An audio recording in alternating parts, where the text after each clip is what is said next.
दिल्ली से लेके राजस्थान तक आजकल जो चर्चा आम हो चली है वो है मांसाहार को लेके, मांसाहार से जुड़ी दुकानों को लेके, उनके कारोबार को लेके, वो एक धर्म विशेष के लोगों को ध्यान में रखते हुए इस तरह के बयान, इस तरह की राजनीतिक जो विश्लेषण हो रहे हैं, राजनीतिक बयानबाजियाँ हो रही हैं, उसने माहौल को एक अजीब सा एक ट्विस्ट दे रखा है और एक अजीब सा गर्माहट माहौल में पैदा हो रही है, जिसकी वजह से जो लोग इस पेशे से, इस काम से जुड़े हुए हैं, इस कारोबार से जुड़े हुए हैं, उनके सामने भी दिक्कतों का सामना करना है, उनके सामने भी परेशानियाँ खड़ी हो रही हैं। अभी हमारे साथ बात करने के लिए मौजूद हैं आचार्य देवेंद्र आर्य। उनसे जानेंगे कि आखिर वो इस पूरे मामले को कैसे देखते हैं। क्या ये जो चर्चाएँ हो रही हैं, जो नेता, बड़े बड़े नेता हैं जो मुख्यमंत्री बनते ही इस तरह के अनाउंसमेंट कर रहे हैं, इस तरह की चीज़ें कर रहे हैं, चाहे दिल्ली हो, लोनी हो और अब मध्य प्रदेश हो, इस तरह के जो बयान आ रहे हैं उनको वो किस अंदाज में देखते हैं, उनका नज़रिया क्या है?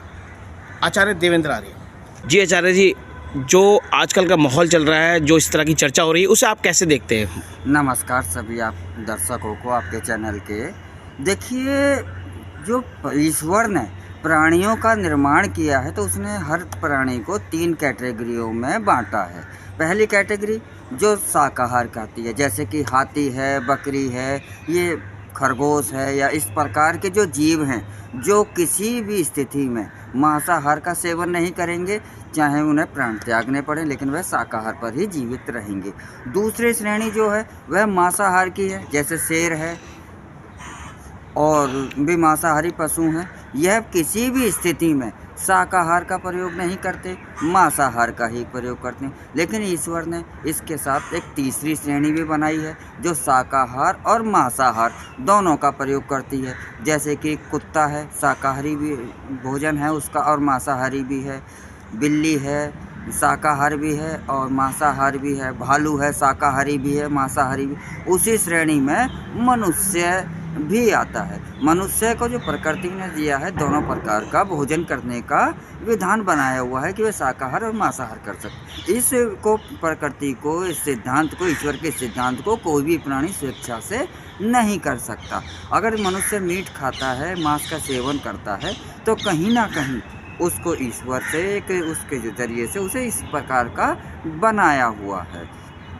अब बात आती है कि जो उसे शोर मच रहा है, जो बयान चल रहे हैं, तो देखिए, जो ये बयान चल रहे हैं तो सरकार ने पहले भी इसका एक दिशा निर्देश लागू की हुई है और दिशा निर्देश पहले से लागू है इस विषय पर। पूरे भारत में ही कानून बने हुए हैं और जब कानून तोड़ा जाता है तो उस पर सरकार कार्रवाई भी करती है। लेकिन जब चुनाव का मुद्दा आता है या चुनाव का समय आता है या ऐसे जब मुद्दे आते हैं तो ऐसे समय पर बिना मतलब के ही इन चीज़ों पर शोर मचाया जाता है, ताकि एक जनमत को अपनी ओर संग्रह करने के लिए।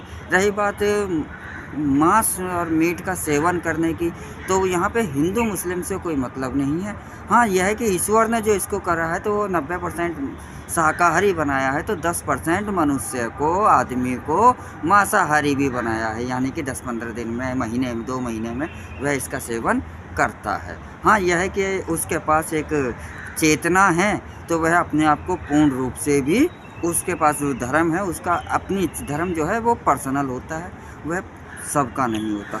तो वह अपनी इच्छा से वह मांसाहार या शाकाहार चुन सकता है, यह उसके पास अपना राइट्स है, अपनी स्वेच्छा है। आचार्य जी, आपने एक बड़ी बात कही है, क्योंकि जिस तरह से आप कह रहे हैं, आप कहीं ना कहीं जो है मांसाहार के समर्थकों में शामिल ना हो जाए, कहीं जो लोग जो हो हल्ला मचाते हैं वो इसे गलत वे में ना ले जाएं, तो आपको नहीं लगता कि आपका जो है इस बात को लेकर विरोध भी हो सकता है कि आप ये क्या बात कह रहे हैं? देखिए, सत्यता तो सत्य है, उसे आप झुठला नहीं सकते, चाहे आप विरोध करें या विरोध ना करें।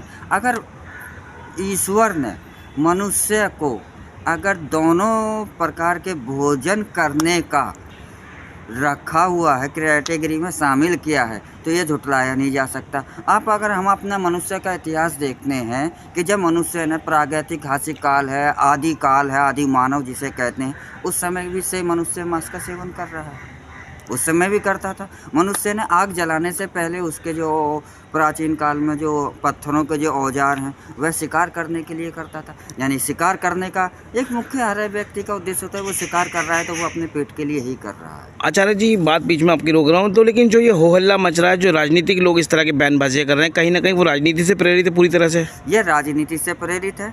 आप देखिएगा भारत के अंदर भी पिछले 70 सालों से भी मीट मांस की दुकानें हैं। हाँ, यह है कि इसके आड़ में लेकर के कुछ अवैध दुकानें होती हैं, उन पर सरकार कार्रवाई करती है। एक नेचुरली प्रक्रिया है ये। नहीं, कहीं ना कहीं इस तरह के बयानों से जो लोग इस तरह के कारोबार से जुड़े हुए हैं उनको भी दिक्कतें होती है, जबकि वो लोग लाइसेंस की दुकानें चलाते हैं। आपने अभी कही कि जो लोग इलीगल हैं उन पर तो कार्रवाई होनी चाहिए, बात तो नो डाउट होना चाहिए। हाँ जी, तो सरकार ने देखिए अपने मानक जो तैयार कर रखे हैं ना, उन मानकों के अनुसार चलोगे तो आपको किसी को भी दिक्कत नहीं है। अगर मानकों के जो नियम कानून है उसके विरोध में चलोगे तो उस पर एक्शन होगा। और जो ये शोर मचाया जा रहा है यह तो एक राजनीतिक प्रेरित है। चुनावों का समय आ गया है, तो जब चुनाव आते हैं तो नए नए मुद्दे और नई नई बहस शुरू हो जाती है। बाकी ये चुनाव समाप्त होने के बाद ये बहस भी वैसी की वैसी समाप्त हो जाएगी।